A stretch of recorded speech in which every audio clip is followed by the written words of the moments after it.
Hi, I'm Kaylee, and today I want to tell you about something big, something important, something that's gone by many names throughout history, some of which include the Pergamon altar, the altar of Zeus, and the throne or the seat of Satan.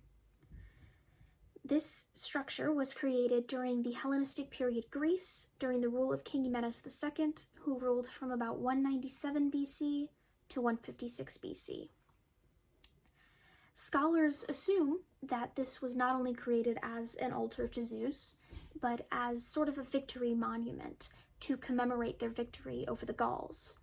And that would make sense, because Menes II's father was Attilos I, and Attilos had a long history of creating various monuments and structures and altars to commemorate his victories and legitimize his rule. Now, this altar is massive. It is one of the largest and most important altars and structures in antiquity. Just the frieze of this building stands at roughly 113 meters long and 2.3 meters high. The architecture and artistic talent that went into this piece truly is a sight to behold, from the Ionic columns that surround its exterior to the grand staircase providing access to the altar. However, those are not even the most magnificent parts of this altar. The most eye-catching part of this altar is the frieze itself. From end to end, the frieze is covered in these insanely detailed statues and carvings, and they tell the story of a war. This war was called Gigantomachy, or the War of the Giants. And the way that it started was that the giants had attacked the Olympian gods. And through that, they discovered that they could only defeat the giants if they were aided by a mortal. And so Zeus and Athena call upon Hercules. And with Hercules' aid, they fight the giants and they win the battle. On this frieze, you can see depictions of Zeus and Poseidon and Athena and Hercules, and alongside them, the giants, who are all depicted as beast-like and serpentine creatures. Now, one of the most memorable scenes that are depicted on this frieze is that of the goddess Athena fighting the giant Alcyoneus. You look at it, and there Athena stands magnificent in her glory, and she has her fist entangled in the hair of the giant to her left, and to her right descends the goddess Nike to crown Athena victorious. One of the reasons that this scene is so memorable compared to so many others that are depicted on there is because of the raw emotion it portrays. The figure and expressions of the giant are contorted in agony, and this deep emotion and the contorted figures are characteristic of Hellenistic period sculptures, but this one has a draw to it, it has a pull to it that no other Hellenistic Greek sculpture has been able to emanate. This structure originally sat on top of the Acropolis, and the city of Pergamon, now Bergama, had escaped the attention of European antique hunters for the majority of the 19th century. However, not all of it, because in the late 19th century, here comes Karl Humann, a German engineer, not even an archaeologist.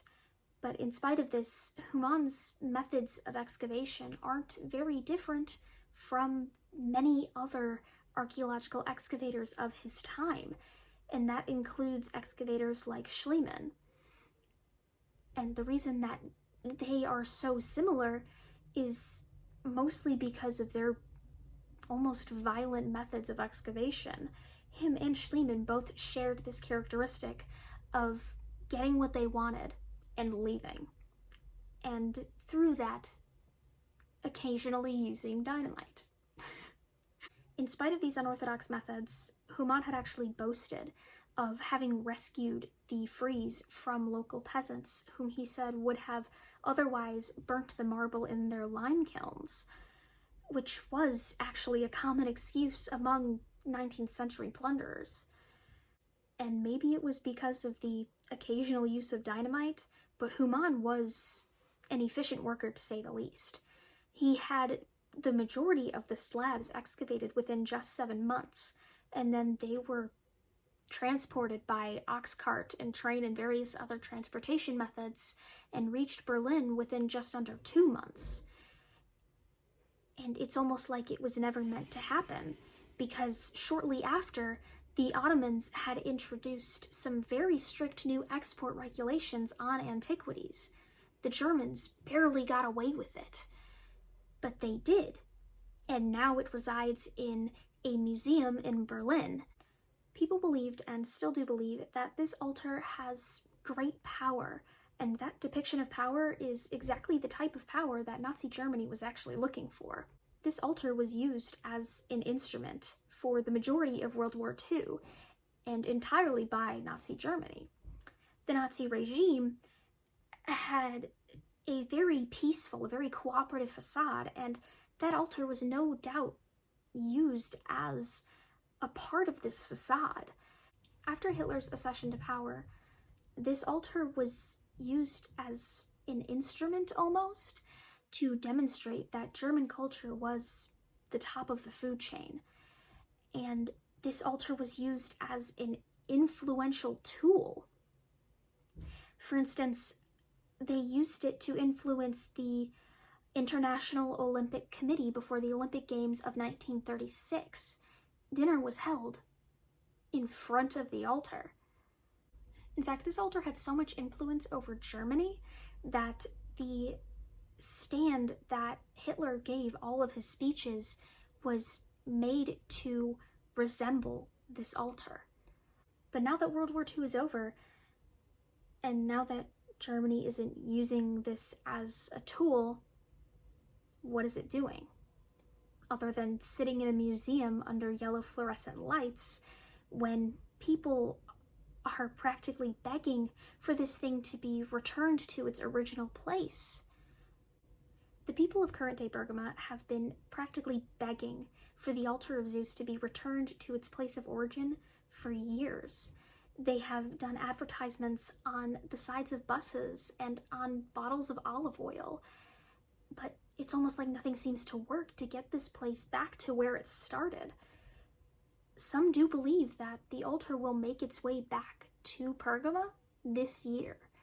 Whether or not that's true, we won't know until it gets closer to happening or until it does happen, because that's not something that we can really predict.